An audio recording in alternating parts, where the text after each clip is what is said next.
Warga ancam bunuh gajah liar, wanita ini jadi tambang lindungi hak gajah.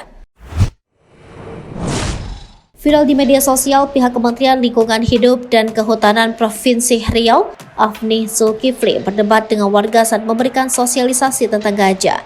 Bukan gajah yang masuk kebun bapak-bapak, tapi desa dan kebun bapak-bapak yang masuk ke rumah gajah. Jadi jangan semena-mena terhadap gajahnya. Warga setempat merasa diganggu oleh gajah-gajah yang merusak lahan sawit di Kecamatan Pangkalan Kuras, Kabupaten Pelalawan, Riau.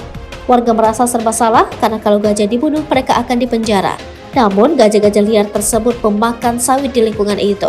Untuk mengatasi masalah itu, mereka sempat meminta bantuan ke BKSDA namun tidak mendapatkan respon.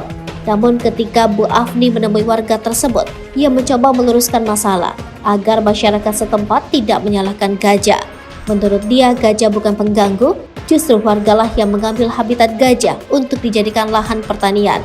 Netizen yang menyaksikan video itu mendukung argumen KLH untuk memberikan pemahaman kepada warga. Saya tegaskan dengan jelas di sini ya, bukan gajah yang masuk kebun bapak-bapak. Bukan gajah masuk desa-desa bapak, tapi desa dan kebun bapak-bapak yang masuk ke rumah gajah. Jadi jangan semena-mena terhadap gajahnya. Jangan, nanti dulu. Gajah itu dengar dulu Pak. Saya kalau soal satwa saya tegas Pak. Ingat ya Pak, gajah itu Pak, dia itu makhluk sosial, nyusul dia, sama seperti anak kita. Bapak rumah aja nggak mau diganggu orang, tanah bapak setapak ngamuk bapak.